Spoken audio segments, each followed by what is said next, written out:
Buenas noches, mi nombre es Erika Lisbeth y soy estudiante de la licenciatura de Comercio Internacional y Aduanas, y hoy voy a explicar algunas definiciones sobre la importancia de algunos conceptos de finanzas.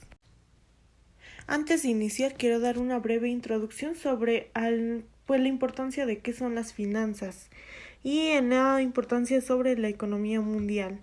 Bueno, la importancia de las finanzas internacionales radica en que permite entender los sucesos de carácter internacional que pudieran afectar a las empresas, basándose en este caso en la aplicación de medidas para evitar los riesgos que implican estos acontecimientos y por otra parte aprovechar las oportunidades que se pueden ofrecer estos eventos que ocurren a nivel internacional. La economía de un país y la interrelación con el mundo es base del estudio fundamental de las finanzas porque involucra de por sí a toda la relación con el sistema financiero, las inversiones y el sistema cambiario, entre otros. Ya que di la introducción, ahora voy a dar el siguiente concepto, que es de política económica. La política económica comprende las acciones y decisiones que las autoridades de cada país toman dentro del ámbito de la economía. A través de sus inversiones se pretende controlar la economía del país para proporcionar estabilidad y crecimiento económico, estableciendo las directrices para su buen funcionamiento.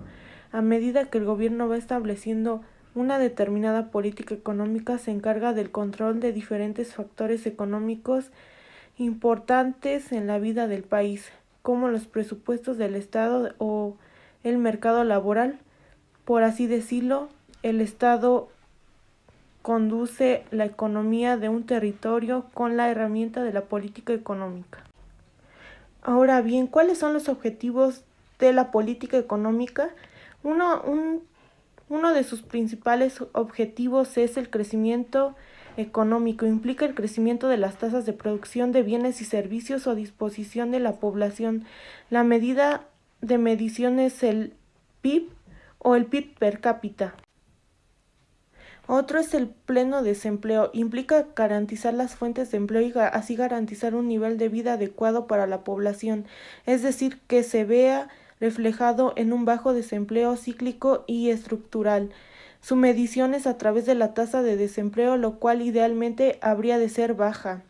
Estabilidad de precios, es decir, mantener un nivel general de los precios en una economía y que prevalezca bajas tasas de inflación. Es medido a través del índice de precios al productor o deflactor del PIB. Equilibrio en la balanza de pagos. Asegurar la capacidad de pagos en divisas del país respecto a los compromisos adquiridos con el exterior y proteger las reservas internacionales. Su medición se basa en los indicadores referidos a la balanza de pagos. Equitativa distribución de ingresos. Se refiere a la reducción progresiva de las diferencias entre la familia con mayor o menor capacidad de solventar económica. Según su distribución de ingresos se mide gracias a la coeficiente de INEGI. Otro concepto importante es el de la crisis financiera. ¿Qué es la crisis financiera? Es la crisis económica que tiene como principal factor la crisis del sistema bancario que afecta el sistema monetario. Esta se manifiesta en la quiebra de bancos, la reducción de crédito provocado cuando los estados se hacen cargo de la quiebra y rescates bancarios, el aumento de deudas soberanas, el déficit de los estados que afecta generalmente a la economía productiva. ¿Cuáles son los tipos de crisis financiera? La crisis cambiaria es experimentada cuando se devalúa o deprecia el valor de cambio de su moneda. Crisis bancaria tiene lugar cuando se efectúan retiros masivos de depósito. Crisis de deuda externa está relacionado con la incapacidad de entender el servicio de la deuda contraída con el extranjero. ¿Cuál es la causa y efecto de la crisis financiera? La crisis financiera puede ir procedida en crisis monetaria, crisis de endeudamiento externo, crisis bursátiles y crisis bancarias, siendo esta la última la que produce crisis financiera internacional, alterando los sistemas financieros y bancarios nacionales, así como la composición y dinámica del comportamiento de los flujos de capital a escala internacional. Ahora bien, ¿qué son los programas de estabilización mundial económica y financiera? El Fondo Monetario Internacional y el Banco Mundial comparten el mismo objetivo de mejorar el nivel de vida de los países miembros. La forma de alcanzar el objetivo común se complementa entre sí. El Fondo Monetario Internacional se ocupa de la estabilización financiera y las cuestiones macroeconómicas, mientras que el Banco Mundial se concentra en el desarrollo económico a largo plazo y en la reducción de la pobreza. ¿Qué son los organismos multilaterales?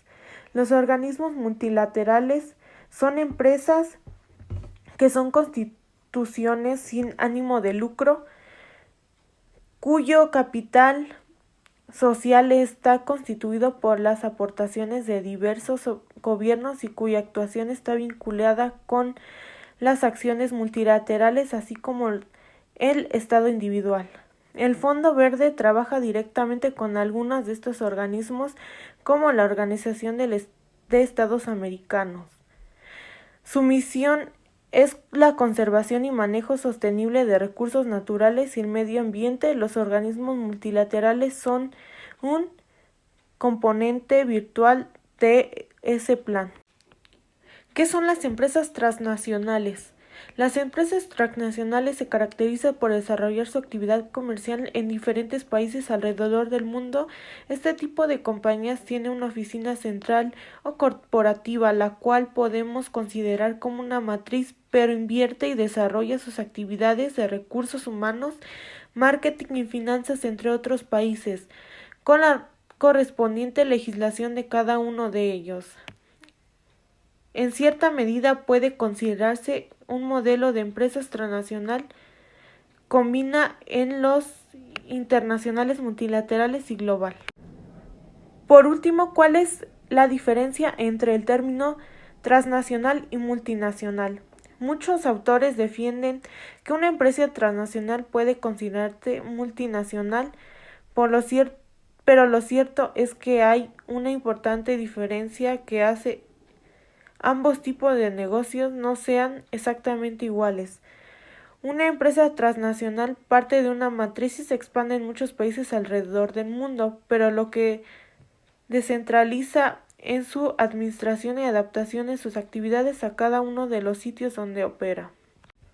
Por lo tanto, la empresa multinacional no llega a descentralizar los procesos de gestión desde su matriz, realiza todas las estrategias y operaciones limitándose a invertir en desarrollar su producto en diferentes mercados locales en todo el mundo. Puede que realice sus procesos de producción en otro país, pero las decisiones administrativas son siempre tomadas por la sede central. Bueno, serían todos los conceptos que se tenían que explicar en este video y bueno, sería todo de mi parte. Muchas gracias.